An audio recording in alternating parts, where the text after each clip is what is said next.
2025 அரசியல்வாதிகள் அரசியல்வாதிகள் அவங்க நல்ல வழியில் தான் போயிட்டுருக்காங்களா, நல்ல பாதையில் தான் போயிட்டுருக்காங்களா, நீதி நேர்மை நியாயம்னு சொல்கிறாங்களே, அதெல்லாம் இந்த 2 கண்ணால் பார்த்துருக்கீங்களா, 2 காதால் கேட்டிருக்கீங்களா? அரசியல்வாதிகள் நல்லவர்களா கெட்டவர்களா? அதிகம் நல்லவர்களா அதிகம் கெட்டவர்களா? உங்களுக்கே தெரியுங்க. சுயநலவாதிகள், கேவலவாதிகள், சந்தர்ப்பவாதிகள் உங்களோட வரி பணத்தில் தான் எல்லாமே வாழ்ந்துட்டுருக்காங்க. ஆனால் நீங்கள் வாழவே இல்லையே. நீங்கள் எப்போ வாழ போகிறீங்க? அஜித் கேட்ட மாதிரி நீங்கள் எப்போ வாழ போகிறீங்க? தமிழக வெற்றி கழகம் உங்களை வாழ வைக்கும். தமிழக வெற்றி கழகம் உங்களை வாழ வைக்கும்.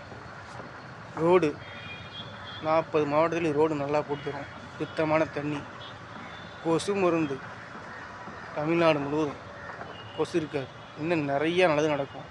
நல்லது மட்டுமே நடக்கும் தமிழக வெற்றி கழகத்தால். தமிழக வெற்றி கழகத்து மேல் நம்பிக்கை வைங்க. உங்களுக்காக தமிழக வெற்றி கழகம், உங்களுக்காக மட்டும் தமிழக வெற்றி கழகம். உங்கள் ஓட்டு தமிழக வெற்றி கழகத்துக்கு மட்டுமே. உங்கள் ஓட்டு, உங்கள் வாக்கு